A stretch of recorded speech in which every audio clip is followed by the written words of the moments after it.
Alright, brother. Alright, brothers and sisters, YouTube back on here again. Doing a video response to my brother here, cause man, I love challenges. First of all, my brother Steve, I do this on a day-to-day basis when it comes to scripture about Israel defending the truth. You know, prophets, I always step in a boxing ring. But anywho, you had a lot of good arguments, and I don't see no other video responses where people are trying to defend it.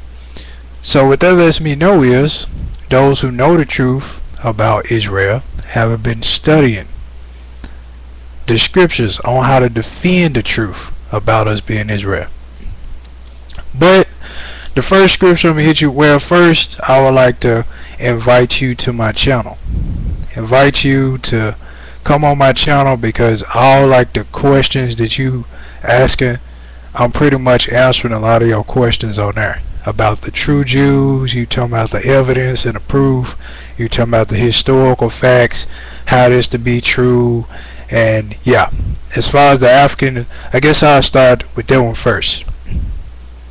As far as the African Israelites, of course, that's the remnant of Israel left over in Africa. To this day, they are in Nigeria. And I talked to a couple of African brothers who are the Hamites. Now, you said, how you know that every black person over here is not from one of them other African tribes? Well, number one, the land was not called originally Africa. The land is called Cush.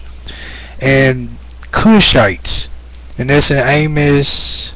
Well, that's the last chapter of Amos, probably the verse from the last three about the Israelites in Cush. So we know in Amos, I should have came over prepared on that, should have had it for you. But when you look at Amos, the last chapter, the last couple of verses, you'll find it. So we know in Amos that the Israelites and the Cushites was totally separate people. We know that Cushites are of Ham. We know that the Israelites are Sem. And the prophecy through Sem from Abraham that was told to Abraham in Genesis 15 and 13 is your descendants shall serve 400 years and be strangers in a country that is not theirs, and they should be afflicted and mistreated, 400 years enslaved. So you can go on my channel. I ain't gonna re-explain it all over again. I did a recent video segment about that, so you can check that out. Like I said, go on there and you can find a lot of it. But fast forward, let's start off with the Christians. Alright, now Acts chapter 11 verse 26, it says, and when he found him, he brought him to Antioch. So for a whole year Barnabas and Saul met with the church and taught great numbers of people. The disciples were called Christians first at Antioch. Now we know the first Christian people, or Christianity, started with the Gentiles, not the Jews, because we know Paul rejected. My bad, I'm moving kind of fast trying to stay within the time limit. But the Jews rejected Paul's teachings. The very gospel or teachings Christ was trying to get at them, Paul carried it out, trying to give that same message. That's why when Christ stopped Paul, letting Paul know, he meditated, studying on what he wanted to give them. But they hung him up on a tree. And that's also linking to history as far as being us. It said, curse to those who hung from the tree. So when the Roman Catholics got a hold of this scripture, they thought the Jews was cursed anyways, because they hung their own Messiah on the cross. They voted them in. So that's when they started getting hung on trees right here in America. So there was that symbolism or symbolic of blacks being cursed because they got hung from trees, linking back to us being the Jews. So that's one form of history, because they had plenty of other ways to crucify blacks, but they chose to slaughter them by hanging them from a tree. So when you saw black people or black person hung from a tree somewhere, that was a symbolism of cursed. Okay, but anywho, in Acts, like I said, you can read that whole chapter in chapter 11. That's where the first Christian started, with the Gentiles. So to call yourself a Christian is to call yourself a Gentile when you related by blood of being a Jew. And you like, how? You ain't explained it in this video segment. Go to my channel, you will find out how. Alright, the other one real quickly, I ain't want to lose it, is Romans chapter 11, talking about the remnant what's left of Israel. And I want to read that real quick. It says, I asked then, did God reject his people? By no means. I am an Israelite myself, a descendant of Abraham. This Paul talking, from the tribe of Benjamin. God did not reject his people, whom he foreknew. Don't you know what the scripture says in a passage about Elijah, how he appealed to God against Israel?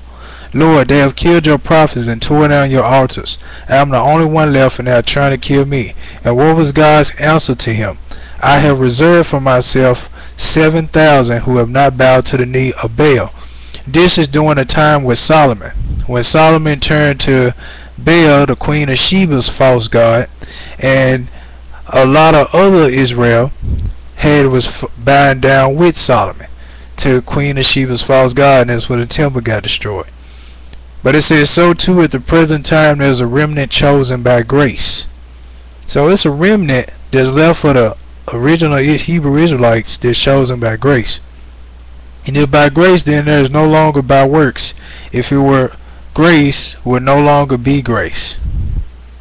What then? What Israel so earnestly it did not attain, but the elect did. The others were hardened. Okay, fast forward in it. Really, it's the whole chapter you can read on it, but I'm kind of highlighted the main scriptures in this chapter. So it says, again I ask that they stumble so as far beyond recovery. This is Paul right here. He's saying that the Israelites stumble far as far recovery, that God don't care for them no more. He said, not at all. Rather, because of their transgression, salvation has come to the Gentiles to make Israel envious. So that's the reason salvation came to the Gentiles, which you posted in Galatians and Romans 8, think all them other scriptures. This is the reason why. If the Jews or the Israelites had not rejected the gospel, salvation would have never came to the Gentiles. It would have been strictly and solely based around the Jews and Israel. But because they rejected it, Christ did not want his gospel to be lost. He wanted his gospel to be bestowed upon the earth through somebody, if not his own people. So that's why he had mercy upon the Gentiles. And it says to make Israel envious. So when Israel see to this day how the Gentiles are greatly blessed, that's why God gave the Gentiles, which the Asians, Caucasians, etc., the riches and wealth that belong to Israel, to make them envious and jealous. And you see that now. Some white people own everything, Chinese people own everything, and to make Israel envious and jealous. But here, let me show you. Here's the next scripture. It says, but if their transgression means riches for the world, and their loss means riches for the Gentiles, how much greater riches will their fullness bring?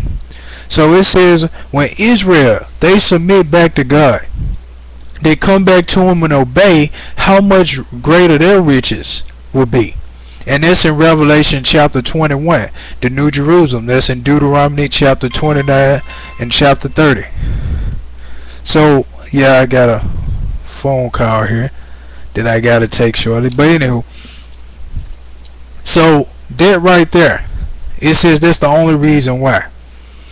And let's see, it's one more. Okay, I'm talking, or two more. I am talking to you Gentiles, inasmuch as I am apostle to the Gentiles. I make much of my ministry in hope that I may somehow rouse my own people to envy and save some of them. For if their rejection is the reconciliation of the world, what will their acceptance be but life from the dead? So right here in chapter, I may have to do a two-part on this. But right here in chapter 11, this is the reason why. This is the reason. But anywho, I gotta make a run here shortly. So I'm gonna do a part 2 on this, brother. Just come check out my channel. And peace be unto you. and Christ for life.